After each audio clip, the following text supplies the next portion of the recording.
In this totally subjective and wholly arbitrary series, I'll be comparing two similar games. One a AAA release from a major publisher, and the other from an independent developer. Is the AAA title always preferable to the indie release, with a greater budget and usually with more polished graphics and user interface? Or do indie games have the edge on their larger cousins, with streamlined gameplay and often more responsive developers? I should note that the once black and white definition of AAA and indie game has changed in recent years, and there's now a greater spectrum between the two release models. However, for the purposes of this series, I'll be using the traditional definitions of AAA and indie.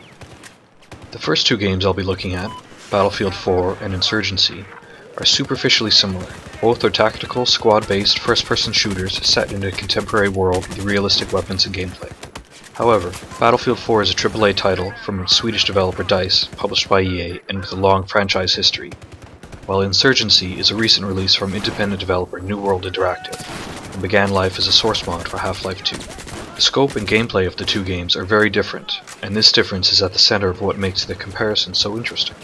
Traditionally, Battlefield games were defined by their sweeping scope, including not only tactical infantry combat, but also ground and air vehicle warfare across huge maps and varied terrain.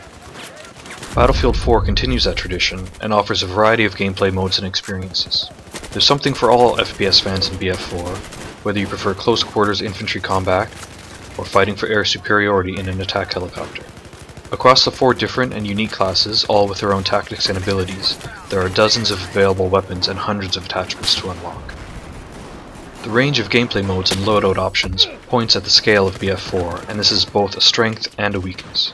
While there is potentially something for everyone in Battlefield 4, the game itself is massive, growing larger and more complex with each expansion and threatening to succumb to bloating and feature creep. Basic gameplay issues like hit detection and client-server netcode are neglected, with developers seeming to focus on implementing new maps and game modes rather than fixing potentially game-breaking bugs. Granted, the new features have been welcomed by the majority of players, but the core game is at risk of suffering from neglect. I've played a lot of Battlefield 4 since it was first released, but I haven't been playing much recently. For the most part, I've moved on to new games, but the main thing that keeps me from coming back to BF4 is the gameplay. I prefer playing on infantry-heavy maps, like Operation Locker, but these maps are rendered nigh unplayable by the amount of grenade and explosive spam. You can find servers that ban explosives, but even these devolve into chaos, with choke points becoming meat grinders. There's nothing particularly fun or tactical about constantly running into certain death when two teams are fighting over one corridor. These situations are caused by a confluence of weapon balance, map design, and player mentality. Unfortunately, as there are many moving parts, there's no easy solution. Insurgency started off as a mod for the popular and flexible Source engine, responsible for classic first-person shooters Half-Life 2 and Counter-Strike Source. Developer New World Interactive recently released a standalone version of Insurgency, offering squad-based military combat with an emphasis on realism and tactics. Much like Counter-Strike, the opposing forces in Insurgency are split into two groups, here security and insurgents. Players choose a class and loadout at the beginning of the round, but unlike Battlefield, there are no unlocks or character progression. Insurgency can't compete with the scale of Battlefield 4, there are no vehicles for instance, but makes up for it with a tighter focus on infantry combat and strategy. The Source engine is renowned for having excellent netcode, and firefights feel snappy and reactive. Teamwork is essential as there are limited HUD elements and no minimap for spotting enemies. One key controversial gameplay element is the lack of a kill feed. You won't know if you've killed your target without seeing him die. Therefore, good communication is key if you want your side to be successful. Unfortunately, the Insurgency player base is still small, and finding populated servers can be difficult at times. New World Interactive initially released Insurgency as an early access alpha, and they were very responsive to player feedback, incorporating a number of suggestions and fixes into the core game.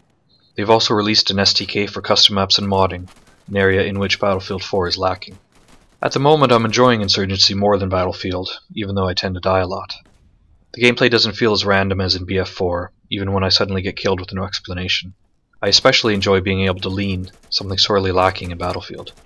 It's a shame there aren't more players, as Insurgency fits nicely halfway between stripped-down Counter-Strike and feature-heavy Battlefield. So, should you play Battlefield 4 or Insurgency? Well, like I said in the intro, this is an arbitrary comparison from my own personal experience. At the moment I'd say Insurgency, but I did have a lot of fun with Battlefield 4 in the beginning. If you like a variety of gameplay modes, vehicles, and loads of different unlocks, and are willing to put up with some frustrating deaths, try Battlefield 4. the game is still one of the best looking PC games around, with a high level of polish and attention to detail. This polish doesn't come cheap, however, and Battlefield 4 has a AAA price, even before considering additional DLC or premium. However, if you're looking for something a bit smaller, more tactical, and with surprisingly deep combat gameplay, check out the indie alternative. At a third of the price of Battlefield, even before the inevitable Steam sales, Insurgency is a lot of fun at a good price.